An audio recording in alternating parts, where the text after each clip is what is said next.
talk about the budget for Parks and Rec. I want to talk a little bit of what's happened and where it's come from and what's been transpiring the last couple of years. In a virtual year, he only tell you that Parks and Rec is from Pampers to Grampers. It has programs for everybody, every age.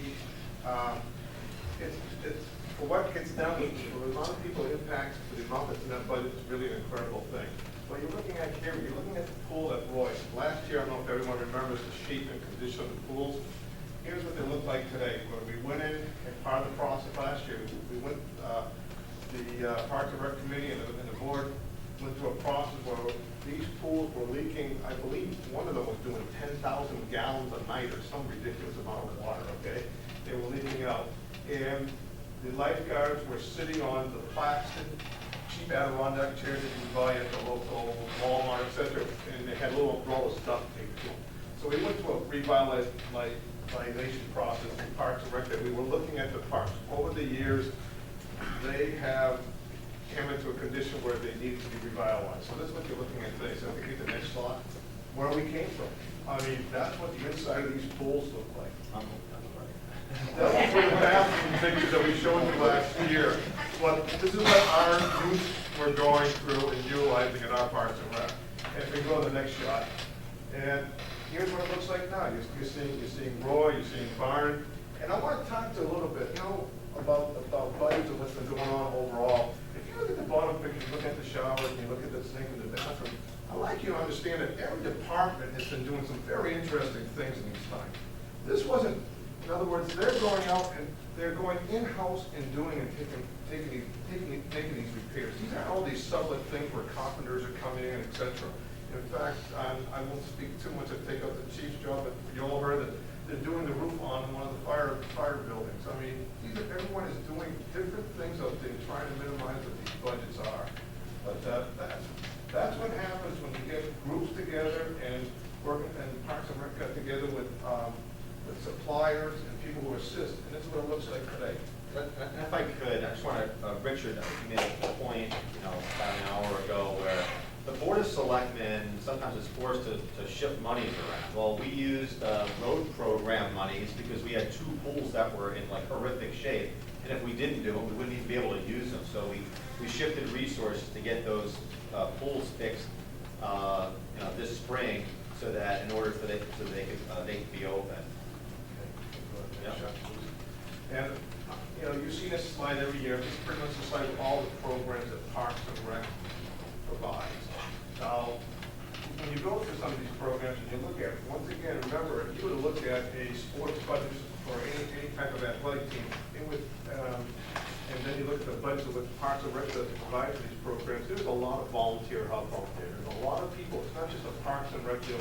They work with private organizations, they work with volunteers, and they provide quite a bit for the community. Okay, and this is one of these ones we're saying new programs. People are going to say, well, wait a minute, hold on, new programs in this kind of economy? I'd like to tell you some of the things that Parks and Rec's doing. If you look at the kayaks, right, this summer, that was where they worked with a private group that essentially you could go down there and rent the kayaks. In other words, Parks and Rec provided the facility, but it didn't affect the budget. When you look over here and we talk, and you see this, you see the snow country here. This is, once again, that's a track at Barn, and it's a gentleman, a private individual in town who actually makes that track so people can do cross country in the winter. In other words, once again, they're being very creative in ways that they offer out these programs that aren't impacting budget. Once again, private individuals working with private organizations and some thought process how it goes. You're seeing the right lower hand corner, you're seeing there's a lot of senior programs. Well, once again, Parks and Rec is providing the facility and working with those groups, and they bring to those programs. And so those are some of the things that they were adding.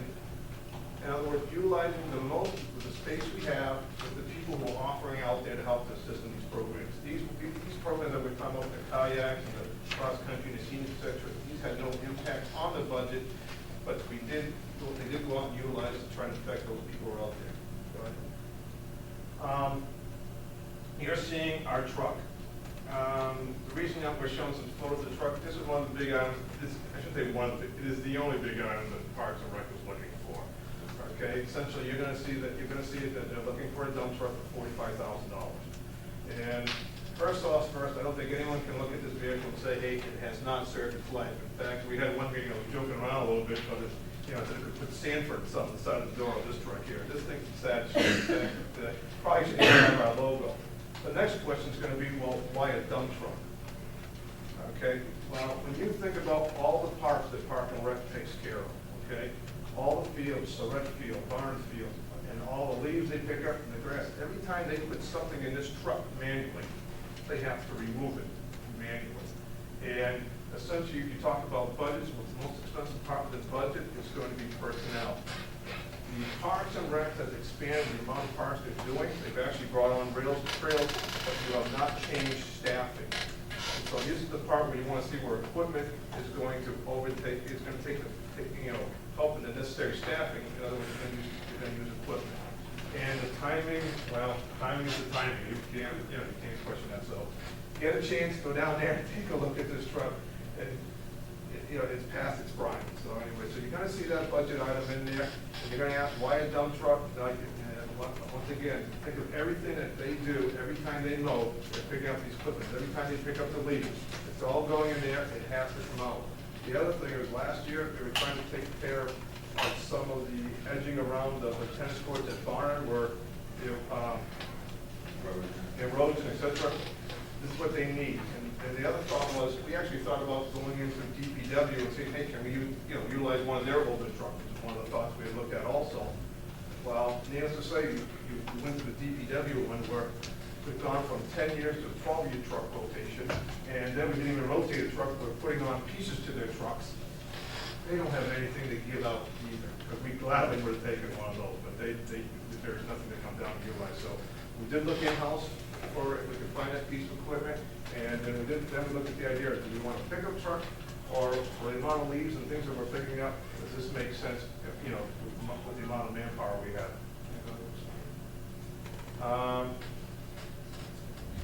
Once again, when we talked about all the fields and things they do, I mean, essentially you got Surratt Field. I mean, I don't know if everyone's familiar with, you got all the fields of Surratt Field. You got the Glen Lake Beach, you got Mountain Base, you got Town Commons, you got the Parks of Rec Building, Church Street, the skateboard park and part. And I would tell you, last year, Rick did a fantastic job of improving all of these with very, very limited resources. Okay? Oh, there's one thing that Rick did not put on this slide. They also take care of all the school properties, which are 10 times more probably in terms of acreage, in terms of maintaining high school, middle school, lining the fields, all of those things. And when we talk about the maintenance of those fields, that's one guy with summertime help. I want you to think about that for a little bit, okay? All right, we'll hit the next slide. All right, I didn't want to go deep into the budget. We made the slide up this week. Essentially, I just want to hit the three large things that you're going to look at and say, doesn't make sense. The first thing I want to talk about, the maintenance equipment line. You'll see where it's going from 10 to 18. Well, the other thing that's in that maintenance line is the trailer that you saw behind the pickup truck. The bottom of it is rotted. They're having issues with the tires hitting the side of the trailer because the suspension is moving. And the other piece on that is a collection piece for leaves. So in other words, as they go around to these parks and the leaves fall, you know, once again, they're looking for a back system to suck up the leaves so they can put it in the truck, and also they need a trailer that transports that lawnmower, that piece of apparatus. The next line, you'll see the 64-100. You'll look at how did it go from 10,000 to 17,000. This is the part here where everyone has talked in the past. Who's doing the maintenance to these fields regarding the irrigation systems, regarding the fertilizers? And we always said, where's the transparency? In the past, it has always been done in a manner that if one of the sports clubs was using the field, they'd say, well, instead of giving us a fee, can you go and do some fertilizer or something of that nature?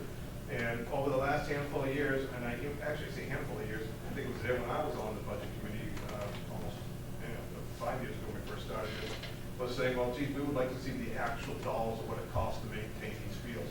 So what you're seeing there is that historically it's just been this line that would go flip each year at 10,000. Now you're seeing true costs regarding opening and closing these irrigation systems, the maintenance to them, the fertilizing, et cetera, of those fields that we do have. In programs, you're going to look at, there's also an increase in the programs, and that was one of the decisions that was made that, what's the best way to put it? Every time our youth play these games or these sports, be it soccer, basketball, girls softball, etc., they're wearing the same T-shirt from the year before. And that was just one of the things that, when you see that, that's really what that's about. If you were to add up all the kids and all the sports they play between lacrosse, soccer, and softball, boys teams, girls teams, all different age groups, the part that we're sharing these T-shirts from year to year is, well, what's the best way to put it? It's just, that's what you see in reflection in budget is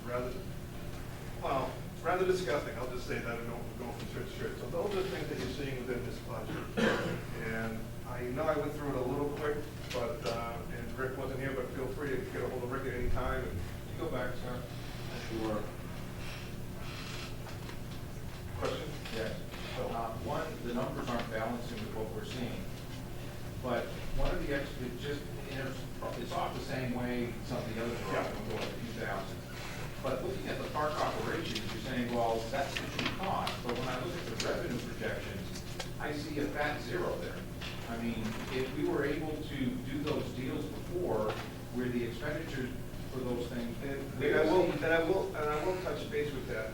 If one was to go and look at our fields, though they were making some of these deals, okay? I'm sure for anyone who's done lawn maintenance, it's much more than just, hey, now and then hey, you take care of this. In other words, the fields were going into part of this repair. In other words, it's more than just what was being offered by the clubs that were utilized. In other words, what was needed by the clubs was not sufficing the needs of what the proper maintenance of these fields are. And they were running into issues. In fact, if you look at a lot of these fields, they were starting to be overused, overrun, and we have an issue with the amount of fields we have. In fact, one of the big issues coming up is we just lost Cemetery Field, which wasn't a maintained field, but was something we could use. But once again, that's going to force people into the use of Surrett Field, etc. And these fields were getting overused, and though they were getting some maintenance, it wasn't the maintenance that was needed. And, Yeah, I think there was an omission, but so could you, The revenue, Dan, shows in the transfer out category from Parks and Rec revolving fund.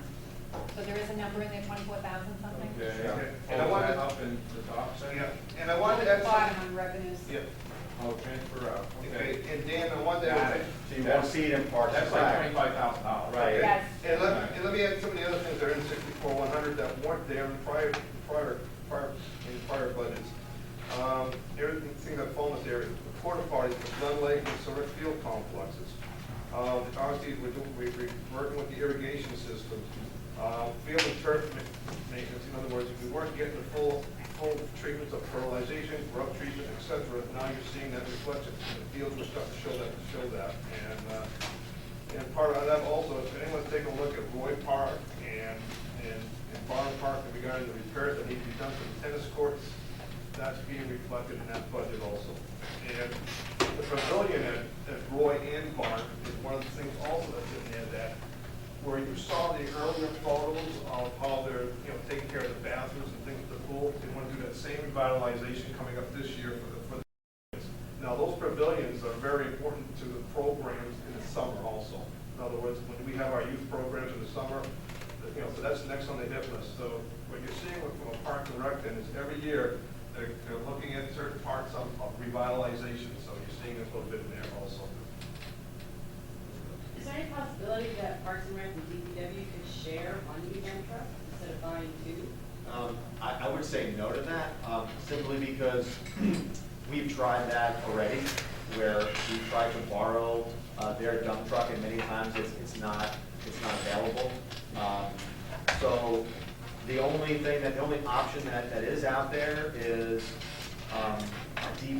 DPW perhaps getting the new dump truck and then us getting the hand-me-down from DPW. That is an option and has been talked about, but that has been discussed.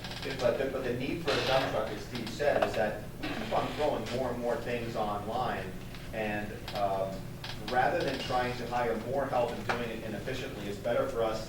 I mean, I don't know if you've ever done any, like folks, taking bark mulch, going down and taking out of your And if your flatbed of your pickup truck is a lot more time consuming than hitting a button and it all going down. So we're trying to, realize that. Rails to trails is now another thing that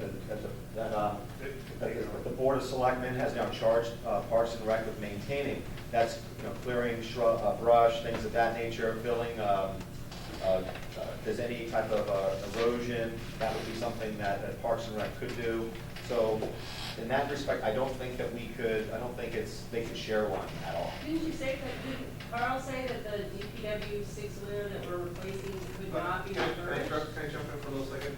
We're talking a one-ton dump. This is Okay. Oh, it gets small. What a one-ton all dump right. is, Yeah, not a six. it's the It's first not the stage. same kind of truck. Yeah, No. it's the first Not stage a after the six-wheeler. pickup truck. In other words, Okay. in other words, we doesn't need the ones that you see, the six-wheeler that you see plowing the street is not what we're Or talking that about. you see like a small landscaper. Small right now, contractor. Small contractor. Truck, yeah. In Okay. other Like words, an if you look at the F-250. price of a pickup truck, I mean, honestly, is the one-ton dump more? Absolutely, but Really even hold then, 3 yards of bark, stuff like that. but even then, the pickup trucks are, depending what you do, if you go, in this case, we're pulling a large trailer, so, you're probably looking 3/4 ton anyway.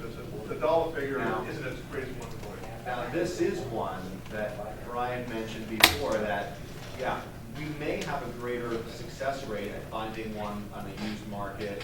I still think it'd be prudent for us to budget that, and then, as our first option, look for, on the used market, for one, because they're much more prevalent than these six-wheel dump trucks. Richard, you had a question? Yes. The dump truck you said was saved on manpower. How do you use the savings in manpower? Well, it's that there won't be no savings on manpower. Essentially, what we're looking at, like Selectman Gross is saying, we've added rails to trails, and we're adding all these different, we've added all these different fields to them. And the maintenance prior in the past, we haven't kept up with what we needed to do, never mind the school fields. So somewhere along the line, there has to be a situation where either you're gonna have to move personnel, or you're gonna have to use equipment in lieu of personnel, and that's what you're at that follow right now. And I think what you're saying then is that we're going to use the savings to do the extra jobs that the selectmen have. Very true. You know, Without hiring additional people. Right, this is right. The big thing, we all know, the elephant in the room is that an employee carries with them benefit costs, retirement costs, all those things. If we can use equipment, and it's just like anything else, would you rather rake your lawn, or would you rather use a blower, or would you rather use a device that sucks it all up? And in some cases, when you do the cost-benefit analysis, which we've looked at, is that, yeah, it's a lot less expensive to buy that piece of equipment, knowing that we can do it, in like 20% less time, or more than that, because it'll save us a ton more than having to hire another seasonal person or bring another person on board. So, And the only other thing I would say, and I do agree with some of these thoughts of, alternative ways of finding equipment, but I would, mind if anyone knows me, I've been in the automotive field with heavy trucks for a long time. Use caution, because with used equipment comes higher maintenance, okay? And if anyone has brought vehicles in for maintenance lately, at labor at $100 in parts, you need to really consider that when you start saying, hey, used, now you're out of warranty, the life of the vehicle you bought is shorter than the one that would have been new, and you're into those maintenance pieces, because it's very, I'm not saying it's not an option on the table, but you gotta really weigh it. In other words, you have to weigh it in regards to how long am I gonna have the life of this vehicle? And I think I can tell you that within the town, and you get a chance to go to DPW, go down to Park and Rec, see this equipment. And I can honestly tell you, they bring those vehicles to the end of their lives, okay? So the pickup truck will be discarded, so. These guys, we might use it to go down rails to trail or something rough or something, I'm not sure, it has no value. We have to determine whether it's better to try to trade it in and get $1,000 potentially for it, or is it better just to try to keep it, just let it, and then when it has a major problem, just then bring it to the graveyard. Yeah, let me, if I don't mind, being in that kind of business, there is no value left, residual value left in that truck. I say that, but, you couldn't throw $100 sign on that to get it out from the front of your driveway. Well, they might use it though, because, for going down the rails and trail for some situation where a vehicle, something of that nature, I don't know. I mean, we look at it, but it's not gonna be working around us. All right, Bill, you have a question? Well, a few things. I still think there's, I mean, depending on the equipment in the DPW fleet, I mean, taking an assumption here, but utilization of the Parks and Rec truck, a Parks and Rec truck, would be much less than the utilization of the fleet of 10 trucks that are done at DPW. I think I could take a stretch and probably say that, which is why I think your point's well taken, is if there was a truck in the current DPW fleet that could strike that balance for lower utilization and not be a six-wheel, that I think your point's well taken. Why couldn't we transfer that and then buy a truck for a newer truck for DPW if we're trying to swap, keep that fleet up to date? It's not a question, it's just a statement. The second thing, and more importantly, is when we started speaking to Rick last year, with the change of the head and Rick being new, is the whole idea we talked about our revenues and fees. And I know it's only been 1 year down the road, but we talked about the fact that, and by the way, the pools are great. Collectively, Rick and whoever participated in it, you did a fabulous job.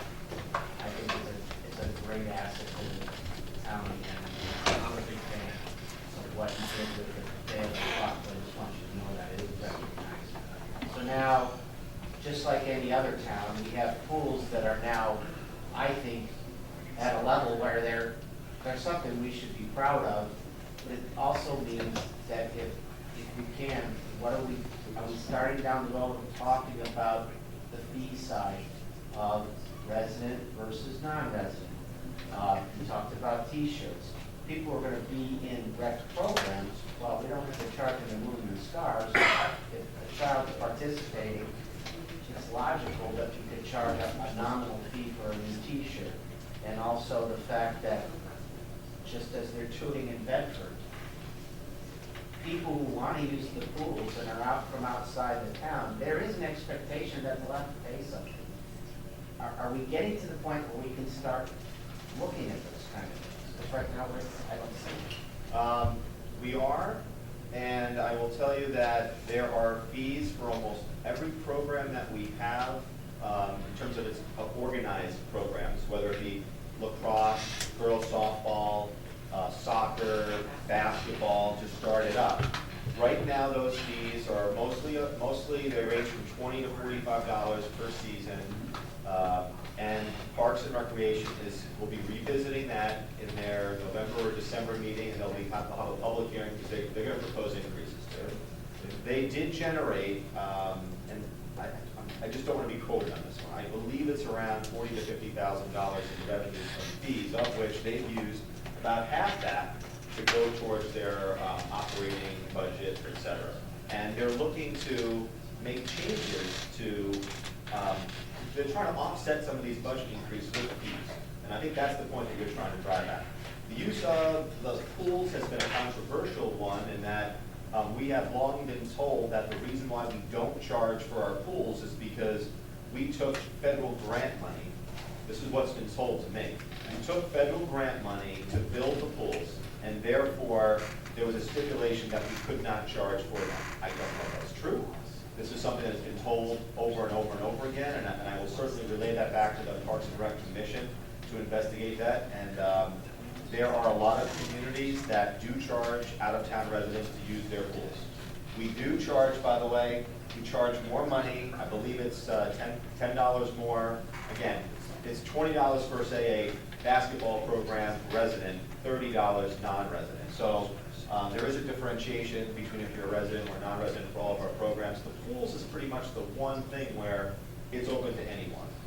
And Well, that's where I right, obviously, and I respect that opinion. now that they're Yep. a nice asset that, you'd be proud to have people come to and people are talking about again. I think Yeah. it's something that's worth paying for. All right. Any other questions? Our lunch is ready. I want